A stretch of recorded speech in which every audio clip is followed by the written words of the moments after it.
Glória a Deus. Saudos, amados irmãos, com a gloriosa paz do Senhor.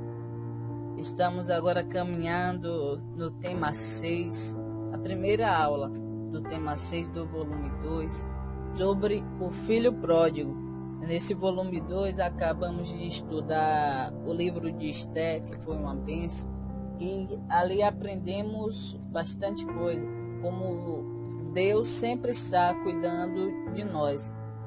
E assim, sobre o Filho Pródigo, também a parábola que a gente vamos estar estudando, também vai trazer alguns entendimentos, algumas questões que acontecem na minha e na tua vida. Como eu já orientei, façam as atividades, estude cada texto bíblico que passo, para você estar examinando, porque como a palavra de Deus fala, né, que o povo perece por falta de conhecimento esse que vem da palavra de Deus.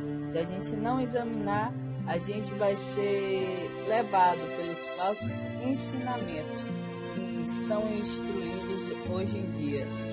E para não deixar ser enganado, é necessário as examinações de todos versículos, capítulos bíblicos. E o texto áureo de hoje se encontra lá em Lucas, capítulo 15, versículo 11 e 14, onde vai ser relatada a parábola do Filho Pródigo, cujo Jesus ministrou, proferiu essa parábola. Como você pode observar que dentro do capítulo 15 existe a parábola da ovelha perdida, a parábola da dracma perdida e contendo a do filho pródigo. Essas três parábolas são magníficas. Se vocês tiverem tempo de examinar as três parábolas, é muito importante. Mas dessas três eu escolhi a do filho pródigo, que está mais claro, bem explicado o que está acontecendo dentro das igrejas no dia atual. E na aula 1, venho trazer as verdades ocultas na parábola do Filho Pródigo, que muitos, você já ouviu falar que o filho abandonou a casa para ali cometer o pecado, viver no mundianismo, no mundo, aí provando de tudo, da bebida, etc. E vem uma grande fome. Vocês já ouviram esses tipos de ministração, e que ele se arrepende e volta. Mas a gente vai estar examinando cada detalhe para encontrar as verdades que está por detrás dos bastidores da parábola do Filho Pródigo. Lucas, capítulo 15, versículo 11 e 14, que diz: primeiro vamos estar orando, já estava esquecendo, é sempre bom orar. Como eu sempre digo, Deus é com quem ora, e em tudo temos que dar graças e entregar na mão deles, Soberano Deus e eterno Pai, estamos aqui, ó Senhor, mais uma vez, Senhor, debaixo da Tua graça, do Teu amor e da Tua infinita misericórdia, Senhor. Vem, Senhor, em nome de Jesus, derramar o Teu bálsamo, Senhor, a Tua unção, ó Pai, sobre cada vida, Senhor, aqui representada, cada família, ó Senhor. Toma, Senhor, as nossas famílias, Senhor, a nação, Senhor, em Tuas mãos. Ó Senhor, vem fazer o que Tu queres, ó Senhor, e que a gente venha diminuir para que Tu cresças. E assim te agradecemos por tudo que o Senhor tem feito e ainda vai fazer. Te agradecemos em nome do Pai, do Filho e do Espírito Santo. Amém. Lucas 15, versículo 11 e 14, que diz: E disse: um certo homem tinha 2 filhos. E o mais moço deles disse ao pai: Pai, dai-me a parte da fazenda que me pertence. E ele repartiu por eles a fazenda. E poucos dias depois, o filho mais novo, ajuntando tudo, partiu para uma terra longínqua. Ali desperdiçou a sua fazenda, vivendo dissolutamente. E havendo ele gastado tudo, houve naquela terra uma grande fome, e começou a padecer necessidades. A parábola do filho pródigo é realmente uma bela e profunda parábola, mas Jesus não apresentou para ser uma espécie de resumo do que seja a vida cristã, mas para ilustrar uma parte do que significa essa vida. Deus não recitou essa parábola, não ministrou para que seja a vida completa da vida cristã, mas ele quis examinar e mostrar para nós o que talvez seja ou significa esta vida, a qual todos nós estamos percorrendo. Por exemplo, ela não faz qualquer alusão à expiação do pecado pelo sangue de Cristo, mas sabemos que foi esta expiação que possibilitou que o Pai, que representa a Deus na parábola, corresse para o Filho e pudesse perdoá-lo e recebê-lo para estar reconciliado com ele, apesar de toda a sua dúvida de faltas e pecados cometidos contra o seu Pai. No caso, nessa expiação que fazemos da parábola do filho pródigo, nós praticamente percebemos que o Pai, que é citado na parábola do filho pródigo, significa Deus, que corre em direção àquele filho que pecou, que caiu no erro. No caso, dando a entender que Deus está correndo atrás e dando para confirmar que não foi a gente que escolheu Deus, mas sim Ele que nos escolheu. A mesma forma como está escrito em Jeremias, capítulo 1, versículo 5, se não me engano. Antes do seu nascimento eu te escolhi e te separei como profetas para nações. No caso, citando que foi Deus que já nos escolheu, desde a madre da nossa mãe. Jeremias também 29:11 diz que ele sabe qual é o plano. Não é o plano de mal, mas sim de bem.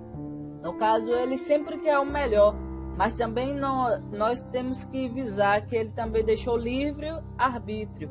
No caso, para a gente tomar nossa decisão, como é citado na parábola do filho pródigo, que o filho resolve sair da casa do seu pai e curtir a vida, trazendo por dias de hoje.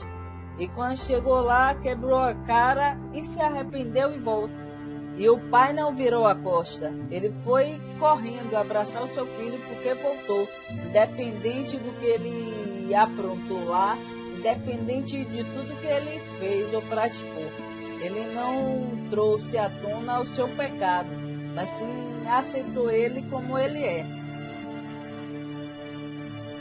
Então, fazer, portanto, desta parábola um resumo de todo o cristianismo é incorrer em grande erro, porque o amor de Deus pelos pecadores perdidos não se fundamenta em mero sentimento ou emoção. Deus não ama o pecador por causa da emoção, por causa do sentimento. Ele ama porque foi Ele a quem criou, para que nós tivéssemos uma intimidade com Ele. Ele nos fez para vivermos separados dEle. Ele nos fez para a gente andar lado a lado com Ele, como Adão e Eva andavam no jardim. Devido ao seu erro ali, houve uma separação, que aí a Bíblia ainda vai instruir. E o pecado faz separação do homem de Deus. Seu amor se funda na eleição incondicional, na qual não conta qualquer mérito da nossa parte. O pai não recebeu o filho pelo fato de reconhecer que havia algo de valor no rapaz, ou então porque houvesse da sua parte bons atos praticados no passado que deveriam ser recompensados com seu acolhimento. A Bíblia não vai citar que o pai vai aceitar ali o filho por causa do que ele tinha feito ou fez por ele. Mas sim, como eu falei, não conta da nossa parte o que foi que a gente fez, o nosso mérito, mas porque o pai o ama de verdade, independente de qualquer circunstância que ocorreu, ele ama. Ele está sempre de braços abertos para acolher o seu filho. Ele fora filho no coração do pai antes mesmo de ter saído. Criado, mas importava que esta filiação se confirmasse pelo arrependimento e busca do pai para compartilhar da sua intimidade. No caso, necessitava que ocorresse tudo aquilo para que criasse uma intimidade de pai para filho. No caso, era necessário que viesse o arrependimento, para que com arrependimento ia vir uma intimidade maior do filho para com seu pai. Isto a parábola revela, ainda que não de modo direto. Esta verdade está ali, nela contida, sublinhada com a declaração do pai, de que o pródigo se achava morto e perdido antes de retornar ao lar. No caso, o pai já sublinhada nessa linha aí, quando o pai chega e fala para o seu filho que o pródigo estava morto, estava perdido, mas agora ele tinha encontrado o caminho de volta, encontrado a vida novamente e retornou ao seu lar. E o que permitiu o seu acolhimento foi o arrependimento e fé na bondade e misericórdia do seu pai. Outro ponto essencial do cristianismo que não é citado nesta parábola é a ação do Espírito Santo na nossa conversão e transformação, e o esforço empreendido por Deus na sua busca incansável dos perdidos. Por isso temos nas duas outras parábolas que nosso Senhor apresentou na mesma ocasião a ovelha perdida e a dracma perdida. O esforço anteriormente citado, sem o todo da revelação que temos em outra parte das Escrituras, e caso nosso Senhor tivesse contado a parábola do filho pródigo para ser um resumo do cristianismo, o que não é o caso, nós poderíamos afirmar que se alguém está afastado de Deus por sua própria iniciativa, como foi o caso do pródigo, então estaríamos autorizados a não fazer qualquer esforço com nossas orações intercessoras e outros meios para trazer o perdido de volta à vida. O que quero dizer é que se fosse o caso de seu resumo da vida cristã, que não vem ao caso nessa parábola, seria em vão a nossa oração intercessória e outros mais que a gente fazemos para que os perdidos voltem de novo à vida. No caso, voltem para o caminho do Senhor. Se fosse o caso de ser um resumo do cristianismo, que não é. É só uma definição do que seja a vida cristã. Todavia, sabemos claramente que não temos nenhuma autorização das Escrituras para adotarmos este tipo de comportamento. Por isso, o propósito da parábola é exatamente o de demonstrar que há grande alegria no céu pela conversão dos pecadores e que Deus está plenamente disposto a receber todos os pedidos que vieram a ele em busca de reconciliação. A parábola tem este grande objetivo de incentivar os pecadores a buscarem refúgio em Deus, com plena confiança de que não serão rejeitados. Essa é uma dos objetivos das parábolas implantadas por Jesus, de acordo com as suas ministrações, para um bom entendimento do povo, de que você vai perceber que quando Jesus estava reunido com seus discípulos, ele já falava diretamente, mas quando estava com a multidão, falava em parábolas, para um bom entendimento e para trazer aos pecadores a buscar a Deus e confiar. Nosso Senhor havia afirmado em outra ocasião que não rejeitaria a qualquer pessoa que viesse a Ele em busca de salvação e que jamais a lançaria fora.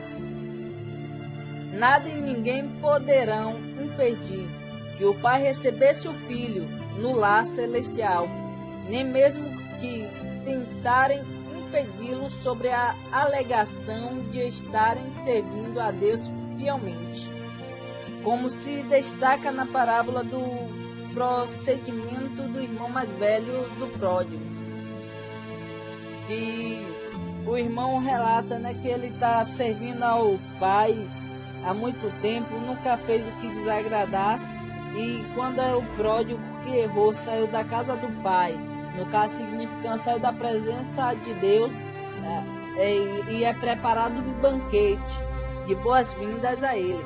No caso, é o que acontece em muitas vidas cristãs. Porque um caiu, um se desviou, muitos acham que é para deixar lá, para deixar apodrecer no chão, que não deve ir atrás e em busca daquela ovelha que se perdeu. E foi o que aconteceu nessa parábola do filho pródigo, que a gente vai ver em mais estudos lá. São 3 estudos compondo esse tema, a parábola do filho pródigo.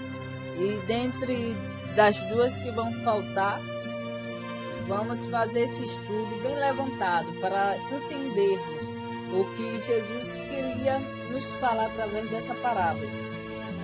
Um pecado pode ser muito vil para toda e qualquer outra coisa, mas ele não pode ser muito vil para a salvação. Por mais que o pecado faça separação do homem e de Deus, nunca o pecado vai poder separar o homem da salvação. Isso para aqueles que se arrependem, aqueles que já se acostumou no erro do pecado, infelizmente, ele vai sofrer a condenação que as próprias escrituras vão falar. Mas aqueles que ainda voltam atrás, como diz lá em Apocalipse 3, lembra-te de onde caiu, arrependa-te e volte. É isso que Deus fala com nós todos os dias, porque não há ninguém perfeito, o único perfeito é Deus, mas nós temos que nos levantar sempre e fazer por onde não cair mais no pecado. Estas verdades podem ser vistas de modo muito claro na parábola do filho pródigo. E podemos observar, e vai ser um dos assuntos do estudo que a gente vai analisar. Vou botar para vocês que estão estudando o capítulo 15.